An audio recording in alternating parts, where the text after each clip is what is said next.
Hello, hello, hello! Good morning, good morning, good morning! So ngayong umaga ay magluluto tayo ng kagikit. Yes. Alam nyo ba na ang kagikit ay popular na pagkain dito sa aming lugar? Kahit sa ang gilid ay makakakita ka ng pastil, kanin na merong kagikit, binabalot sa saging. So ngayon ay magluluto tayo. Okay? Bye! Balikan ko kayo. So ngayon ay eto na ang ating chicken breast na nilagay sa ating, of course, kaldero. Meron ng asin, panimpla para magkalasa, paminta, dahon ng laurel at magic sarap. So kailangan natin siyang ilaga para mamaya ay hihimay-himayin natin yung mga karne ng chicken breast. Yes. So eto ay ilalaga natin hanggang sa lumambot. And then yung sabaw ay huwag nyong itatapon kasi pwede nyo pa yung gamitin kapag magluluto kayo ng mga ibang ulam. Isasabaw nyo halimbawa sa bihon, pansit, yun ang isasabaw ninyo para mas magkalasa na rin yung inyong magkalasa yung inyong mga lulutuin sa susunod ninyong mga ulam. Okay? So, ngayon, samahan nyo ako dahil magluluto tayo ngayon ng kagikit. Yun yung palaman ng kanin na ibinabalot sa dahon ng saging. Yes. Okay na ba, B? Okay. So, yung mga kailangan nating sangkap ay eto. Ay, wala pa pala. So, eto na, natapos na natin siyang ilaga at napakuluan. So, isasala na muna natin siya para mawala yung mga liquids at mga iba't ibang tubig dyan. Iba't ibang tubig. Alisin na muna natin yung mga water para pag naghimay tayo ay okay na. So, yan siya. After nyan, ay hihimayin na natin. So, eto na at nagre-ready na ng mga sangkap para sa ating kagikit. Wait lang. So, meron tayong sibuyas bombay at meron din tayong bawang. Pero kailangan natin ng maraming mga sangkap na bombay. Ang bongga ang kuko ng mga nag-slice ng bombay. Mas maganda pa sa akin. Okay, so kailangan natin ng bawang at maraming luya. Okay, so antabayanan nyo po ang susunod nating gagawin. So, eto na, nagbabalik na tayo at magluluto na tayo ng ating kagikit. Okay, magpapainit muna tayo ng mantika. At, nandito na ang ating bawang, luya at sibuyas.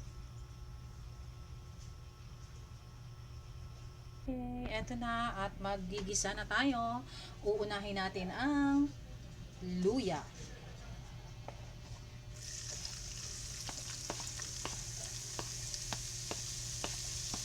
Ayan. Luya. Then, baka magtataka kayo, ba't ang daming mantika? Yes, ganun talaga. Kailangan natin ng maraming mantika pag nagluluto ng kagikit. Okay. Then, susunod na natin ang bawang na napakadami. Ang mga aromatics natin. Para pag bawat kagat mo ay malalasahan ang mga bawang. So, papa-brown lang muna natin ang ating mga bawang at luya. O, diba? So, kailangan natin yan para sa amoy pa lang, ulam na. Diba? Okay. So, next ay ang sibuyas. Kailangan nyo siyang i-slice ng maliliit ang mga sangkap. Para bawat parte ng ating kagikit ay merong representative ng bawang, luya at sibuyas. Okay, kung sa tingin ninyo ay medyo nagbago na ang kulay ng ating sibuyas, ay pwede na nating ilunod, ilalagay ang ating mga hinimay na mga manok. Okay, medyo madilim dito na bahagi. Ayan, mga hinimay na manok. Ayan, diba? So, ready na ba kayo? Ready na ba kayo to dive? Ooh, uy, bakit parang, okay. So, ito na. The famous kagikit in town.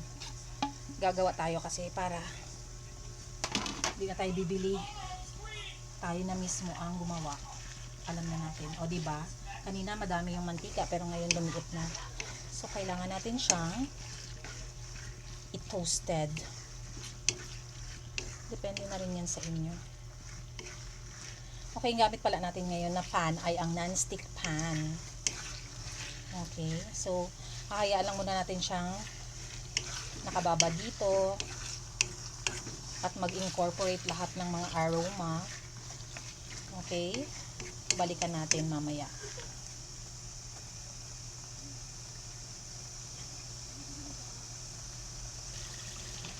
So, eto na. Ang kailangan nating mga pampalasa.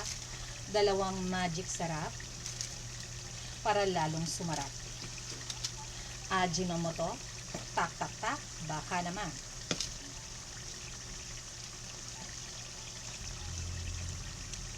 So, eto na. Ready na ba? Ready na. Tak, tak, tak. Sa Ajinomoto. Magic sarap. Maggi magic sarap. At ang ating tak tak tak Ajinomoto. Okay. Huwag kalimutan ang ating ground black pepper. Mas madami, mas masarap.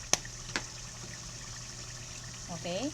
Hahaluin natin ngayon para lalong mag-incorporate ang lasa ng ating, ayan, nagba-brown na ang ating kagikit. So at this moment, hindi pa to luto, hindi pa to siya pwede kasi meron pa tayong kailangang i-achieve na texture at itsura ng kagikit. Okay? So dadagdagan natin yan siya mamaya ng soy sauce. Ang silver swan, mag-iiba ng itsura ng ating kagikit. Ayan. Kung nandito lang kayo, kung maaamoy nyo talaga ang kagikit natin, ang bango, nakakagutom. So, pwede nyo na to siyang pang-ulam, pang-baon, sa mabilisang pagkain nyo, na wala kayong ulam. Pwede na to. Yes, so kailangan natin siyang lutuin mabuti. Ayan. So, medyo kulang pa yung kulay ng ating toyo. Dagdagan pa natin.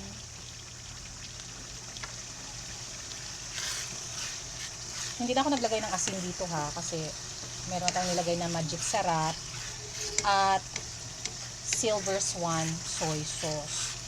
So, depende na lang ito sa inyong panlasa kung anong prefer ninyo na lasa. Kung medyo maalat-alat ba o medyo tama lang. Okay, yan. So, parang kulang ang ating mantika. Dadagdagan natin.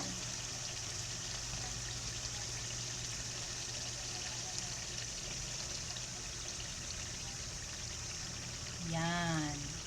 Ganon. Perfect. Oy, naaamoy ko na yung amoy ng kagikit.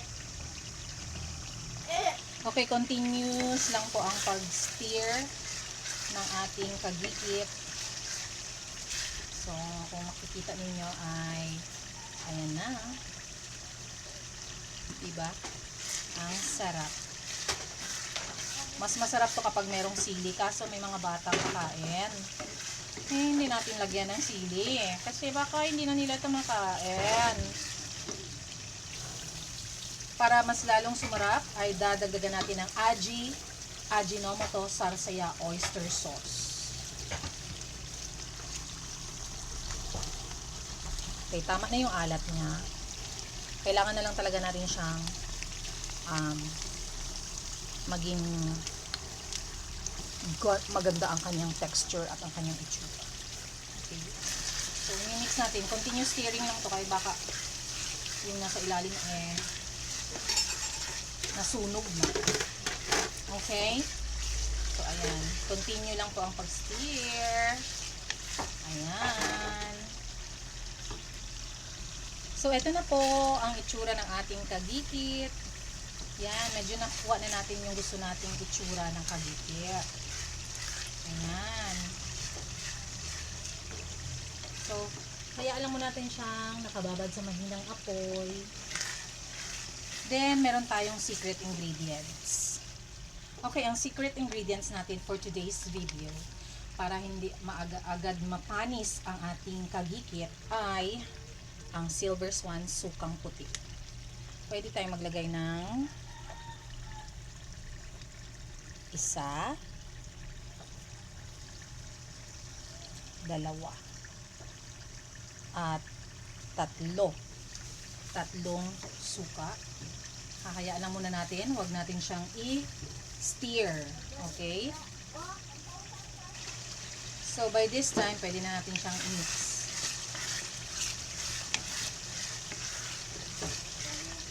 Pero I doubt na magtatagal to kasi sa lasa pa lang, baka babalik-balikan ito. Diyan lang muna. Okay, so, ayan, ready na ang ating kagikit.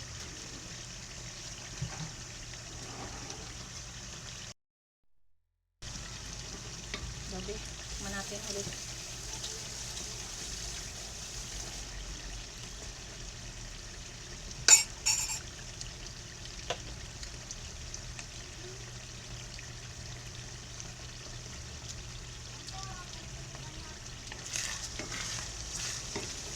Lagyan natin ang ating kapal.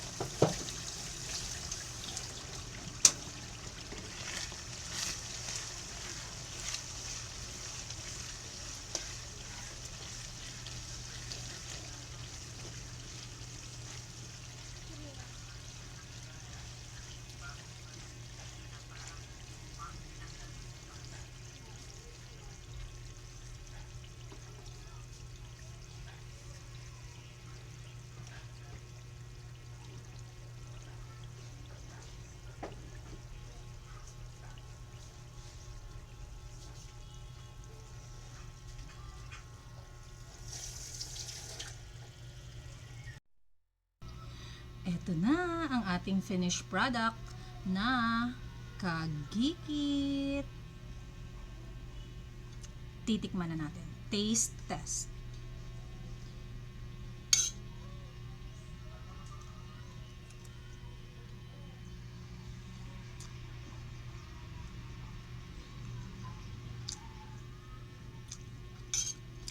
Sarap.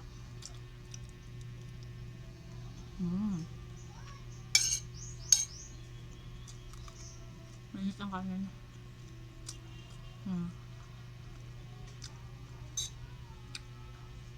Diba? Bongga, may instant ulam na kayo.